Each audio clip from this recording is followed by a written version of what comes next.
Salut, je suis Julien Morel, alias Jules. Je suis directeur artistique et graphiste et je suis en freelance depuis 5 ans. Mes clients sont français, européens ou américains et la plupart sont dans le secteur culturel. Je travaille aussi pour d'autres domaines comme par exemple la publicité, la communication d'entreprise, l'illustration éditoriale, le web design. J'ai fait de la musique dans un groupe de lycée avec lequel on a fait plein de concerts et on a réussi à en vivre pendant 10 ans. Ensuite, quand le groupe a splitté, j'ai naturellement migré vers le graphisme. En fait, j'ai toujours aimé l'image, ça a donc été une suite assez logique. J'ai commencé par les pochettes de disques et puis ensuite la com d'événements culturels et le reste. Je travaille en freelance parce que ça m'apporte pas mal de liberté et ça me permet de bien évoluer professionnellement et personnellement. Le tout en gérant mon temps et en choisissant un peu les projets sur lesquels je travaille. Mon inspiration vient de choses assez diverses. Alors bien sûr, il y a le cinéma, l'art pictural, la musique, mais je puise aussi beaucoup l'inspiration dans les rencontres humaines ou dans ce que je vois dans la rue. J'aime les mélanges et les contrastes et j'essaye souvent de le faire transparaître dans mes visuels.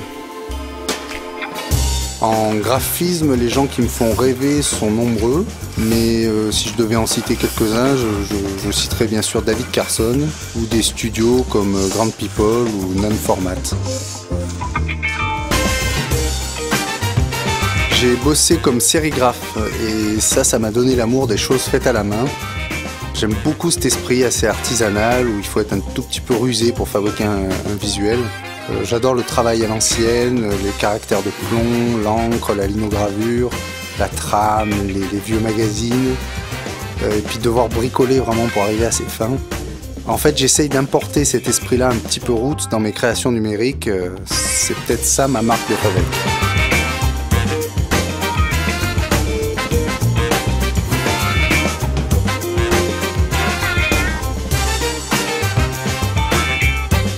Si je devais définir une ligne de conduite, souvent je commence par noter les idées qui me viennent sous forme de petits croquis. Après, j'attaque une ou plusieurs directions sur le Mac pour finir par travailler un seul visuel à présenter en fait. En tout cas, j'aime bien quand un visuel ne soit pas celui qu'on attend, qu'il n'aille pas dans la direction attendue et qu'il surprenne, et moi y compris.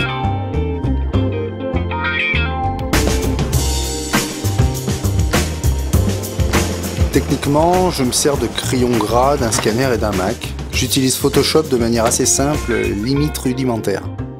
J'utilise pas vraiment les filtres, plutôt les calques de fusion, les calques de réglage avec les masques, la gomme et les brushes, mais avec des formes assez simples. J'ai aussi une collection personnelle de textures assez importante. Pour la collection thème, Fotolia m'a proposé le thème de la nourriture.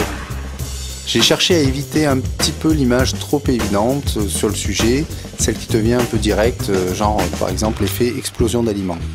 Je suis parti assez vite sur l'idée d'une opposition. Au départ, j'avais attaqué un autre visuel qui soulignait de manière un peu trop directe les inégalités de possession entre les peuples. Comme je voulais un message un peu plus subtil et un peu moins fermé, j'ai bifurqué sur une idée d'image qui parle à tous et qui suggère la différence de consommation de nourriture de manière un peu plus fine. On y verra ceux qui ont et ceux qui manquent, mais aussi ceux qui mangent trop et ceux qui se privent.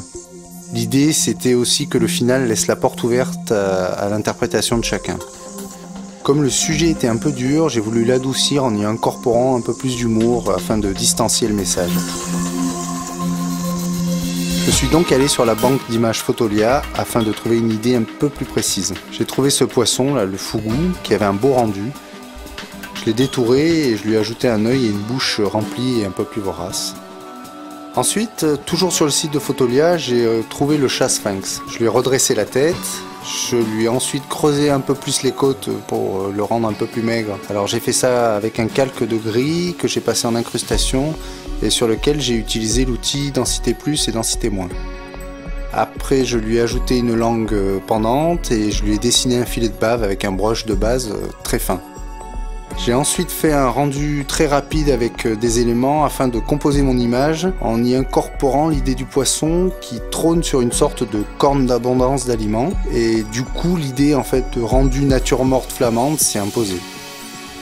Une fois que j'étais content de ma composition, je suis retourné sur la banque Fotolia pour trouver les images d'aliments à mettre sous le poisson. J'ai traité le rendu de chaque élément indépendamment. J'ai détouré, puis j'ai mis dans un calque dynamique chaque photo. Je l'ai nettoyé, j'ai dupliqué le calque et je l'ai flouté pour éliminer les derniers défauts. Ensuite, j'ai ajouté un calque de bruit en superposition. Et puis après, j'ai dessiné les ombres pour être raccord avec la lumière générale de la composition. Le fond a été fait à l'aide de textures que j'ai floutées afin de donner un léger effet de profondeur. J'ai créé les lettres du mot Food avec l'effet 3D d'Illustrator. J'ai ajouté les motifs blancs dessinés aussi sous Illustrator afin de donner une dynamique à cette nature morte. Et enfin, j'ai appliqué des calques de réglage sur le général ainsi qu'une texture afin d'unifier tous les éléments et de bien obtenir l'effet peinture flamande que je cherchais. Ça faisait assez longtemps que je voulais essayer d'appliquer ce rendu peinture flamande justement à une image. Et je suis assez content d'avoir réussi à traiter ce style pictural classique de façon numérique. Pour les prochains mois, je vais réaliser la com de plusieurs manifestations culturelles. J'aimerais trouver le temps de me mettre à la 3D au motion. J'ai des web designs et des pochettes de CD de commander aussi. Si je devais donner un conseil à un jeune graphiste en devenir, je lui dirais de s'accrocher, de travailler beaucoup et peut-être aussi de se nourrir de plein d'autres choses que simplement d'images qu'on peut trouver sur internet. Je remercie Fotolia de m'avoir choisi pour ce beau projet et je remercie Gang Corp, Amka et Omni de m'avoir suivi.